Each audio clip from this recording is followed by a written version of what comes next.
Oke.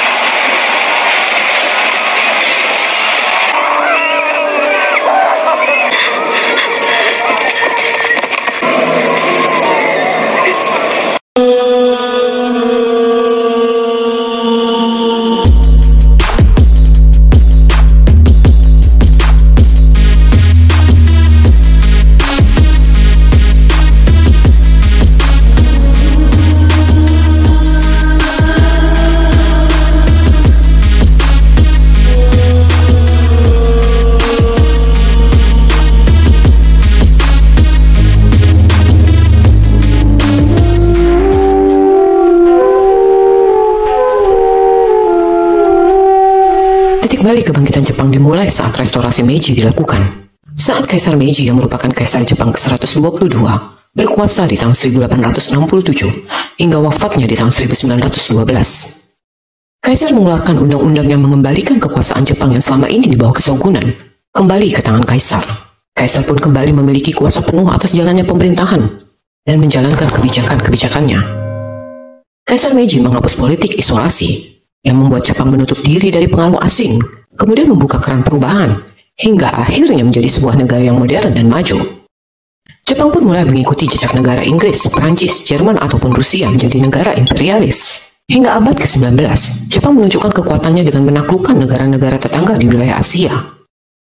Pada tahun 1894 hingga 1895, terjadi pertempuran antara Jepang dengan Cina yang dikenal sebagai Perang Jepang-Cina pertama, memperebutkan kendali atas semenanjung Korea. Awalnya Kekaisaran Jepang dan Cina memiliki hubungan baik yang terjalin sejak zaman dinasti Ming. Ambisi Jepang untuk menguasai wilayah-wilayah di Asia dalam rangka upaya mencari sumber kekayaan alam baru, termasuk menguasai daerah semenanjung Korea yang akhirnya menjadi pemicu mulainya perpecahan dan pertikaian antara Jepang dan Cina. Perang antara Jepang dan Cina yang dikenal dengan nama Perang Jiao ini diakhiri dengan perjanjian Shimonoseki antara dinasti Qing dari Cina dan Kekaisaran Jepang pada tanggal 17 April 1895. Perjanjian ini diantaranya menyepakati bahwa Cina bersedia menarik diri dari wilayah semenanjung Korea dan menyerahkan Taiwan serta Kepulauan Pescadores ke tangan Kekaisaran Jepang. Invasi kedua Jepang ke Tiongkok dimulai di Juli 1937. Kala itu Tiongkok dilanda perang saudara. Jepang dengan cepat berhasil menguasai beberapa wilayah Cina dari Manchuria hingga pengambil alihan kota Beijing. Nanking atau yang saat ini dikenal dengan nama Nanjing adalah sebuah kota yang berada di provinsi Jiangsu, wilayah timur Cina. Setelah Jepang menguasai kota Shanghai di pertengahan tahun 1937, tentara Jepang berkuar-kuar mampu menaklukkan seluruh wilayah Cina hanya dengan waktu 3 bulan. Tanpa disangka-sangka, warga Nanking memberi perlawanan sengit, sehingga membuat jadwal penaklukan Jepang terhadap Cina meleset dari target. Perlawanan ini juga membuat pihak tentara Jepang menjadi beringas saat akhirnya Nanking jatuh ke tangan mereka. Nanking diserbu Jepang dari 5 penjuru. Serangan besar-besaran Jepang ini mengakibatkan pasukan Cina bergerak mundur ke arah sungai Yangtze. Alih-alih berjuang mempertahankan kota Nanking, pemimpin KMT Chiang Kai-shek memilih menyelamatkan pasukannya ke Yuan.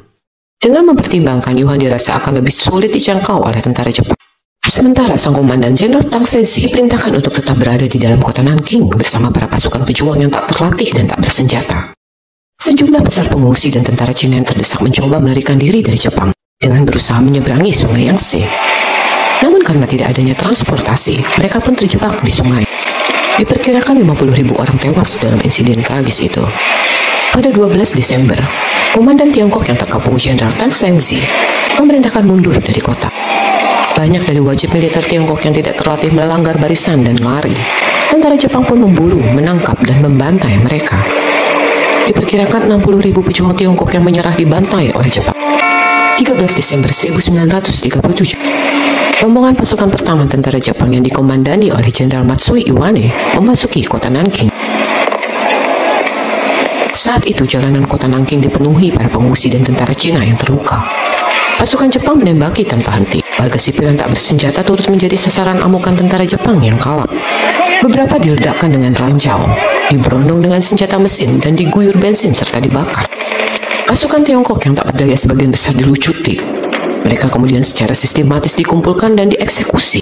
Sementara ribuan pemuda pejuang Tiongkok diikat tangannya di belakang dan kemudian diikat dalam barisan panjang dan digiring menuju sungai Yangtze. Di sana, tentara Jepang menembaki mereka secara massal. Ketika pasukan artileri dan tank Jepang memasuki kota keesokan harinya, lagi-lagi pembantaian berlanjut. 150.000 tawanan berjenis kelamin lelaki dan 50.000 warga sipil berjenis kelamin lelaki dibantai. Pangeran Asaka kala itu menggantikan Jenderal Iwani Matsui yang sudah lanjut usia dan sedang sakit, mengeluarkan komando untuk menghabisi para tawanan. Nanking dihancurkan dan dibumi hanguskan. Gedung-gedung dijarah sebelum akhirnya dibakar habis, termasuk toko-toko milik warga sipil yang turut dijarah. Tentara Jepang bahkan mengunci para warga sipil di dalam toko atau bangunan, kemudian membakarnya hidup-hidup. Beberapa berusaha menyelamatkan diri dengan bersusah payah memanjat gedung dan melompat dari atas gedung. Hingga awal Februari 1938, warga Nanking harus menghadapi berbagai kekejaman dan kebrutalan tentara Jepang. Beberapa yang tidak sempat dibunuh tentara Jepang diangkut keluar kota dan dipaksa untuk menggali kuburannya sendiri. Bencana yang terjadi di Nanking tidak hanya sampai di situ. Selama hampir 6 minggu bercokol di kota Nanking, tentara Jepang tak berhenti melakukan pembunuhan baik kepada warga sipil maupun kepada para tentara Cina yang ditawan karena terluka ataupun menyerah. Para wanita dari berbagai usia diperkosa. Dalam artikel yang dibuat di History Press, tentara Jepang memperkosa perempuan dari usia 8 hingga 70 tahun. Lebih dari 20.000 perempuan diperkosa bersama-sama lalu dibunuh menggunakan bayonet. Sumber lain menyebutkan bahwa hampir 80.000 wanita menjadi korban perkosaan dan pembunuhan kala itu. Bahkan wanita hamil pun turut menjadi korban kebrutalan tentara Jepang. Beberapa dari mereka pun diperkosa. Perut wanita hamil itu robek dan janin dikeluarkan sebelum akhirnya dibunuh. Artikel VO.id menuliskan bagaimana tentara Jepang memaksa seorang ayah untuk memperkosa anak gadisnya. Anak lelaki memperkosa ibunya. Saudara lelaki memperkosa saudara perempuannya. Disaksikan anggota keluarga lainnya. Beberapa bahkan dimutilasi sebelum akhirnya tewas dibunuh. Pembantaian Nanking adalah bukti nyata kebrutalan tentara Jepang selama Perang Dunia Kedua. Ribuan warga sipil tak bersenjata dan para tentara Cina yang terluka, yang ditangkap dan ditembak dengan senjata mesin dan dibunuh dengan bayonet. Mayat-mayat berkelimpangan di tepi sungai Xinhua dan sungai Yangtze yang membelah kota Nanking. Kota Nanking pun berubah menjadi kota penuh darah. Tak ada satupun tempat bagi warga kota untuk berlindung. Diperkirakan 300.000 warga sipil Cina menjadi korban kebrutalan tentara Jepang kala itu. Tahun 1940, Jepang menjadikan Nanking sebagai ibu kota pemerintahan boneka yang dipimpin oleh Wang Xiangwei. Pemerintahan boneka buatan Jepang ini berkuasa hingga Perang Dunia Kedua berakhir. Jenderal Iwani Matsui dan Letnan Jenderal Tani Hisao yang memimpin pasukan Jepang saat serbuan ke Nanking yang menimbulkan tragedi berdarah dan perkosaan serta pembunuhan massal itu diadili di Pengadilan Militer Internasional Timur Jauh. Keduanya didakwa bertanggung jawab dalam memberikan perintah komando kepada pasukan tentara Jepang.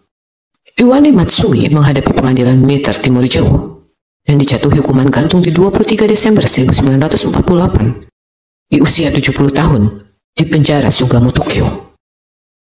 Isao Tani kemudian dieksekusi mati di hadapan lagu tembak di 26 April 1947. Mereka berdua dinilai sebagai orang yang paling bertanggung jawab terhadap adanya perintah dan komando kepada para sardaru Jepang untuk dapat melakukan apapun pada warga dan tawanan di Nanking.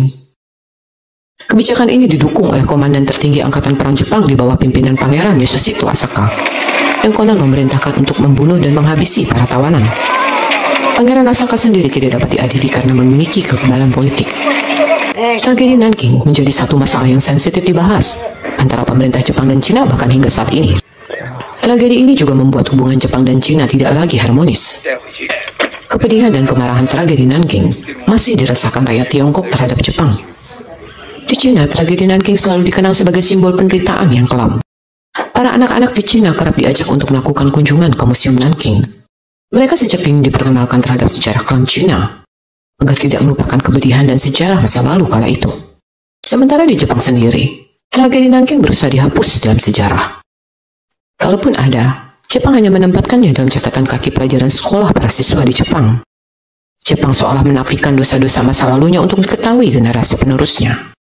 Di tahun 2014, pemerintah Cina menetapkan 13 Desember sebagai hari peringatan nasional bagi para korban pembantaian Nanking atau Nanjing. Hingga tahun 2022, para korban tragedi Nanking yang berhasil selamat dan hidup berjumlah 54 orang yang memiliki usia rata-rata lebih dari 92 tahun. Tepat pukul 10 pagi waktu setempat, aktivitas kota dan warga terhenti untuk mengheningkan cipta guna mengenang 300.000 korban pembantaian. Para remaja membacakan sebuah deklarasi yang menyerukan perdamaian, dan perwakilan warga membunyikan lonceng perdamaian.